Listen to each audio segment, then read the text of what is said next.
Okay, so today I wanted to let Wilson to share with us this recently he just closed a deal, and I think this is a deal that when he closed, I think it's something that really surprises me because it is something that I believe a lot of agents don't do. Why? Because he recently served a HDB buyer and he closed, right? So why I want him to share, because I think when we talk about HDB buyers, a lot of agents like us, sometimes we don't want to serve the HDB buyers. Why? Because our first thing in mind we think is DIY buyers, right? So and we expect that DIY buyers don't pay the commission, but actually in fact it's not true, right? And DIY buyers sometimes they also need the expertise of an agent, right? So it's just that how we actually talk to them, how we actually share our, or probably how we value add to them. Okay, so I think now I will actually pass this to Wilson, and Wilson can probably share with us the whole entire story. Okay, so Wilson, I'm so sorry. Maybe you can just take over again. Okay, sure. So it's actually on one of the learn and earn scheme that Janet had with one of the listings near to Dawson. So there was this buyer who arranged for a viewing. So I had arranged for a viewing with on one particular weekend lah. Then who came was an elderly couple. This two elderly couple, and also their daughter-in-law, who was the person I was in touch with to arrange for the viewing. So after they came, they looked at the viewing already, so they asked a few questions. And then I started to also find out more details about what they're looking for. For example, who's the real buyers, why are they buying this area? So it's actually, they wanted to move near their son. And all this while I was in touch with the daughter-in-law to arrange for viewings. So after that viewing itself, I kept in touch with the daughter-in-law just to ask questions, any feedback, what do you feel about this viewing, is it suitable? So the daughter-in-law said, okay, why don't you do this? Can you help me maybe arrange a few more for my mother-in-law and father-in-law? Because they are elderly, they don't have time to go and view listings online. They're not so tech savvy. So I said, okay lah, no problem. Then I asked her, so what do we do with this kind of scenarios, right? I said, yeah, sure. You can also tell them that, there's also like a buyer's agent for, HDB that you can explore. So my point at the time was that, okay, I will need to explain this upfront that there'll be commission involved lah. But at the same time, because I think I'm quite new as well, so I decided to just deliver the value first. So I brought them along for first round of viewings to about 2 or 3 different types listings in the area, and then got to know that, oh, okay, this is the block that the son is staying, so it's really close, walking distance, like 5 minutes. So I literally just walked with them for the first round of viewings. Then afterwards itself, I just explained to the daughter-in-law, which I was in touch with, that, oh, okay, if you want me to represent you guys as a buyer's agent, there's a 1% commission. So she said, oh, okay, yeah, I will check with my father and mother-in-law. So after that, we took a couple of days break during the weekdays itself. Then the daughter-in-law came back to me and said, oh, can we arrange for more viewings this coming weekend? Because I think my parents-in-law, they want to view more units. I said, oh, okay. So during the second time, the following weekend viewing, after viewing 2 more listings, then the daughter-in-law explained to them that, oh, we should try to decide soon because we are wasting Wilson's time. It's not nice. And by the way, he will charge 1%. So her parents-in-law said, oh, okay, no problem. So then subsequently they decided to close on one, which they're quite happy about. Then the key learning that I found out was that I think for my part is I try to deliver the value first. So I do the research, I share the details with the person in charge.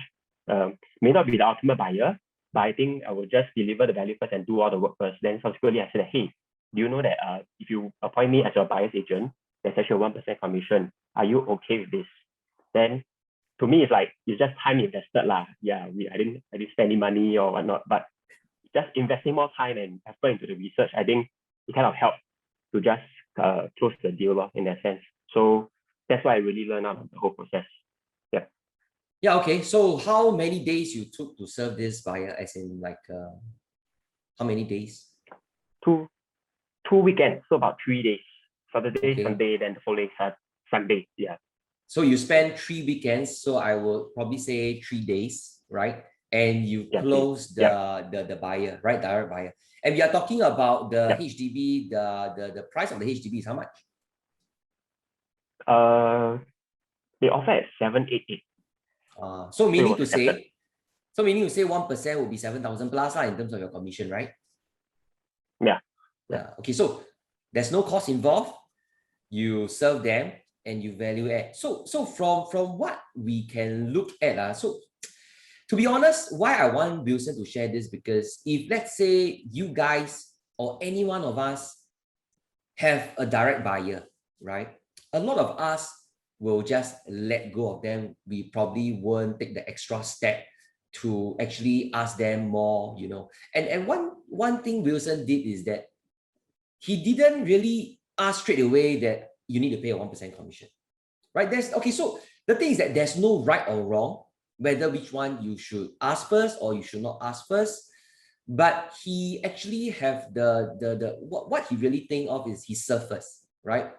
So there'll be a lot of people who probably say that this might be wrong, what if you spend 1-2 days, then after that you serve already, then the buyer decided to back out. Yes, I think there are buyers who probably might also have this type of decision at the end.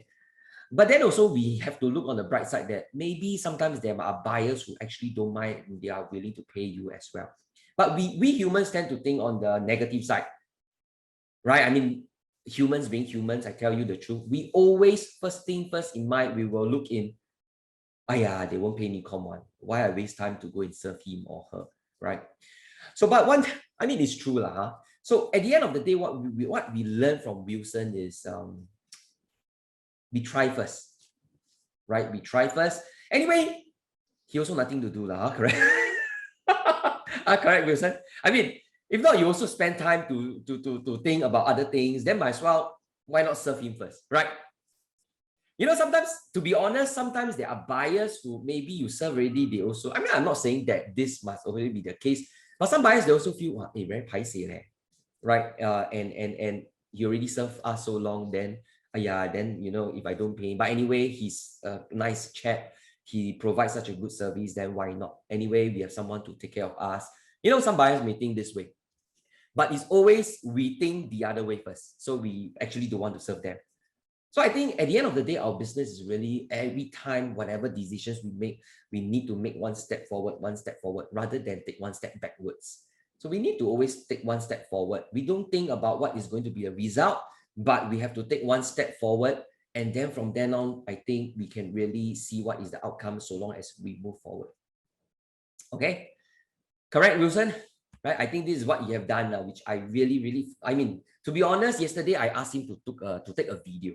Right? We went to a studio, we took a video, and I want him to share with us the cold hard truth as being a new RES. He took 2 months to close one deal. Is it a lot? But I think it's still better than not doing something, right? So he has done something. He closed one deal, 7,000 plus for 2 months. As an agent, a new RES, I think at least it's still better than nothing. Some RES has not been earning, you know what I'm saying? And also he has already submitted checks for PR8 also, right? I think for him, he's progressing really well, right? Correct or not, Wilson? This is what I feel lah. You got anything you want to say? I think I have the benefit of like the teamwork here. So the PR8 really most of the advice came from Dylan. So I really got a lot of help from Dylan. Yeah. Yeah, Dylan's quite for sure. pushy. Yeah.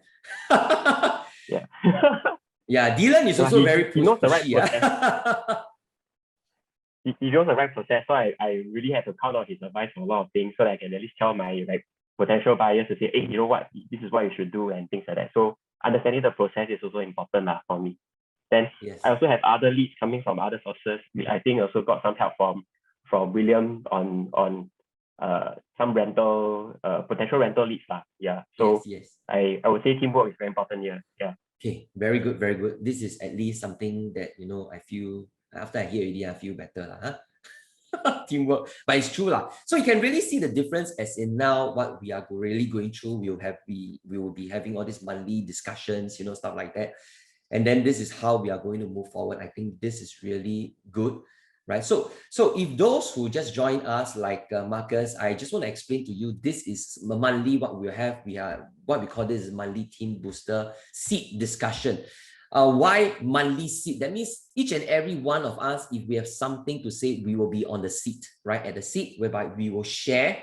Like you have any new small wins. What is small wins? That means you will win something, you feel happy about it. Or probably even though you have something that you learn from the experience that you want to share with us that, you know, maybe we should avoid, right? I think this is good. At least all of us know. Recently, Vivian shared with us about a lot about landed. William shared with us about all the different one of the properties that you cannot even find from in lease, you know, stuff like that. So all these are things that we know, right? And we learn and we move along as well. Okay. So thanks, Wilson. Thank you so much for sharing with us.